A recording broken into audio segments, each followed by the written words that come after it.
What's good, YouTube? And welcome to Not Getting Ripped Off Like These People. They're spending $50 a piece, the price of the game, with a guaranteed promo on Harpy's Feather Dusters. Now, I'll give the alternate arguments. It's a matter of convenience and saving time and not dealing with weird concepts, social interaction, and trading.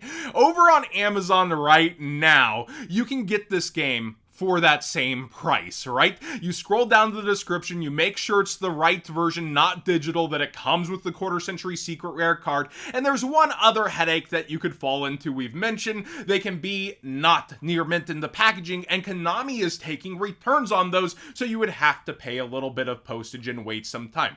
I almost guarantee if you buy two versions of the game, and you end up going through that whole process, even if you have to mail through, somebody will want to trade for the other version, and you'll have a free game on top that you could have as a backup, you could sell, you could give to a friend. There's so many things you can do with the awesome early days collection, and I just feel like I would never be in the shoes to be so lazy to just go out and buy one for the price of the freaking game. But let me know, are you somebody that would just forego all that? I don't want to deal with trading, I don't want to deal with that, and you would just buy it at full price where it comes RNG 50-50 with the game? I feel like I could never personally, but that's the grinder in me, right? Now, one thing I'm pleasantly surprised to be wrong on is everything in the Blue Eye structure seems to be coming down in price. This is great for players, and I thought the secret rares would all be going down in quantities, up in price for mid-max, and they are still down in quantities for Maiden of White and Wishes for Eyes of Blue, but maybe from the supply, they managed to come down in price, made it almost a full $1 here down in price, and Blue Eye's Ultimate Spirit is really up there in listings and down under $1 for that mid-max secret. I suppose there's just so many people opening this, and they're chasing after those quarter century secret rares, which also have come down in price, which is awesome for people hunting that, and the displays have come down in price, even speaking more so that the supply is probably the reason, the ordering of this is probably the reason in terms of it being able to do so, outpacing the demand of the super popular deck. These are like $12.50 a piece when you're ordering 8 at a time, so people coming together and ordering as a team or getting it for themselves to go ahead and chase after the quarter century secret rares, which I've seen a lot, that's been happening, yet the supply is still there. Now, there could be sellers a little bit shaky after seeing the unlimited cards in some of the structures already, kind of getting in that, oh, they're probably gonna rewave this maybe even faster than usual, but we'll have to wait and see. That's pure speculation, but it is something that happened with the print run. A lot of unlimited structure decks happened to come on out, and you can even see TCG Player has to deal with that and have unlimited listings here on the website.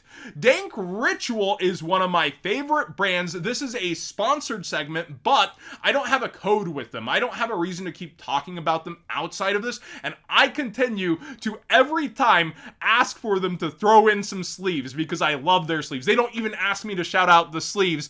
For matte sleeves, these are what I use for old formats. I love Sam sleeves for actually playing in tournaments, but these I just absolutely adore, and it goes on all my past format decks, and I always ask them to throw in more so I can sleeve up more past format decks with each shout out. But today we're talking about their deck boxes, and I feel like my camera can't do this one justice. I really love how it looks. So this is Year of the Dragon, and it is amazing in terms of colors and color saturation, and it really does something special with it. And then they also have the Year of the Dragon deck box that I think will be way more popular, which is this more classic kind of version, and I think both of them are excellent and great. And then they also have a pirate collection, and this is my favorite out of all three playmats, which is actually their basic option for it. And look at how striking it is. It has raised ink, and it feels somewhere between V1 and V2 for their cloth. I really like it, and I feel like them along with Yggdrasil and also Grimoire are the three new mats on the scene that are just top tier, and this is just so striking how the you can see it all the way back here, how well the raised ink actually does. And I like this material more than the blue, but the blue is still a very nice, silky, smooth material, but that kind of different texture that was on that one I really liked. This one is smoother though, and I think will be the more popular colorway as well. And then they have a limited matte that I'm actually not as big as a fan of those two but I get the concept, and I would totally play mermails on this as well. I just like the striking raised ink on the other ones, if I'm honest, but this is still pretty cool, but I prefer the other playmats and the price point of them. This deck box though at 50 is striking. I think this one will be more popular and probably sell out first, but I really think the other one it's amazing in person. This is my favorite playmat out of the three. It comes in at just $60 for this Pirate Collection one, and if you're a first time buyer or a repeat buyer of Dank Ritual, I do suggest you get this specific one. I also do really like this one though, and I think it'll be the more popular colorway, meaning on the secondary market it'll probably do better long term. And then the limited mats do tend to sell out, and like I said, it matches Mermail perfectly. Out of the three though, I think I like this one by far the most. Let's go ahead and get to the cards though, and I just want to remind you, this is pre-sale locked. I don't want to hear about Maze of the Masters on TCG Player until it is pre-sale unlocked, because it doesn't incentivize competition. It's not reflective of true pricing. Sometimes we can get a view of certain cards where we can see something actually interesting early. I don't think that will be the case with this specific set, and I want to wait till this pre-sale lock is off of the screen to talk about it more. Wanted Seeker of Sinful Spoils. Quarter Century Secret Rares on full buyout mode. People are speculating the White Woods update is responsible and being able to play it with that, and it certainly is one that people panic sold after a certain Forbidden and Limited list, and it has come back with a vengeance. But you can also get this card for under $1 at this point at the lower rarities, which is the awesome thing about it being in those quarter century collections. Then we have Lightning Storm also going up. This is what I believe Cam the Man Neil cited in his dub. We talked about some of his texts going up, like Book of Moon as well as Ultimate Slayer, and those are still going up within the format, and then Book of Moon also past formats. But Lightning Storm is one that a lot of people are picking up, and every single version of it is starting to go down in quantities, up in price over time. But the quarter century secret rare is down to 11 listings. The Pharaoh rares are going as well, and then there's the old school Starlight rare. So just be aware, a lot of these are starting to push up in price. And King's Court collector rare is a bit harder to get, but then it came with another collector rare reprint, since it was, say it with me, in a rarity collection. Yay! Oh man, OG collector rare holders have to be just grimacing so hard as a mid-max. Number C103 is going up thanks to the 7th Ascension goodness, and it is, really up there towards $12 freaking dollars at this point. And then also C104 Ultimate Rares are going along with its Super Rare at this point, but the Ultis, I think some people in the Discord said they sold them at freaking $22, and that is where the lowest first edition is right now. Let's go ahead and look at sales. Towards $20 indeed. Now, number 67, Paradise Smasher is going, as we have a new rank 5 deck really popping off that people took a liking to that debuted. So be aware that that came out and got announced. It's not out in the TCG, it's announced in the OCG. I think it's the one with the werewolf and all that. I'd have to go double check.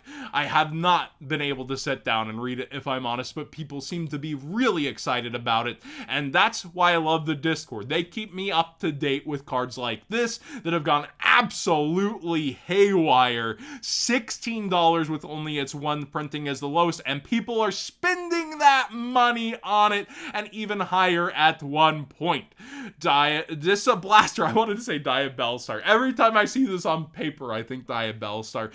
Disablaster, the Negation Fortress, is a rank 5 that summons itself that we've talked about for other decks before, but here it goes again for rank 5 goodness, and it's back up towards $5. It's had multiple buyouts in the past, kind of just, you can see peaks before this deck ever got announced, but then calming back down, and here it goes goes hyped again. Red Layer OG is towards $8 lowest right now if you click on it, but I wanted to point out that it has an OTS Common and OTS Super available. I think the Super looks pretty nice, but it's so hard to ignore the OG Ultra Rare and how good that gold name actually goes with the red. Other people think so too and bought it out towards $8 despite easy access versions, and easy being tournament packs. So if you do want access to this card just to have it in a lower rarity, I'd probably get that super rare sooner than later using that TCG player link in the description down below, costing you nothing extra to support the channel directly for the cards you'd already be buying.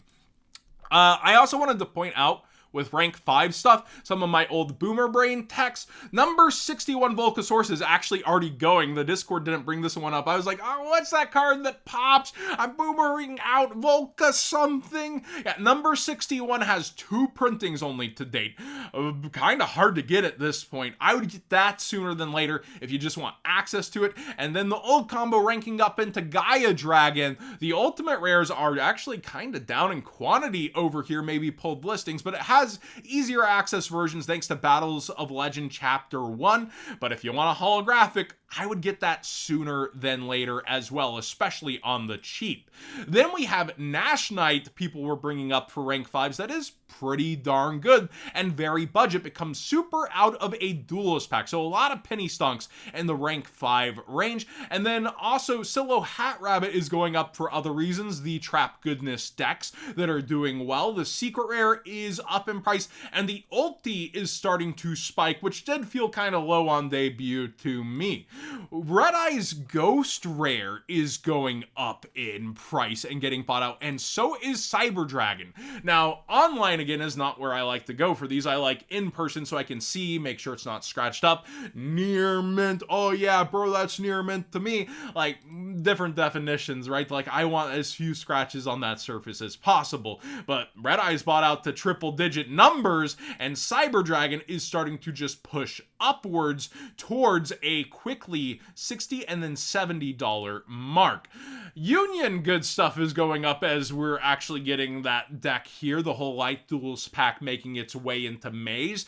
And just be aware, holographic versions are spiking, but the commons and stuff for a lot of these, or lower rarities, not necessarily.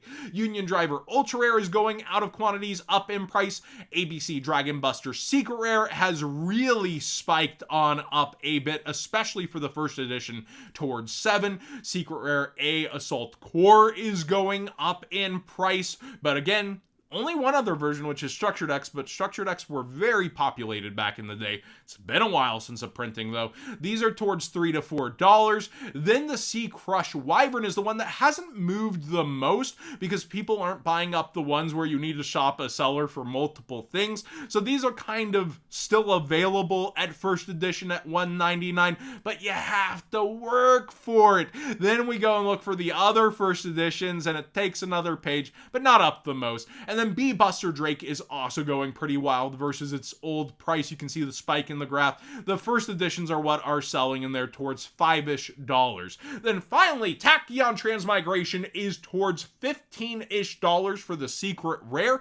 You got a new version in Maze of the Master, so easy access, but people were already ignoring the Ultra without foiling, the gold letter rare out of maximum gold, and then you had an OTS common too.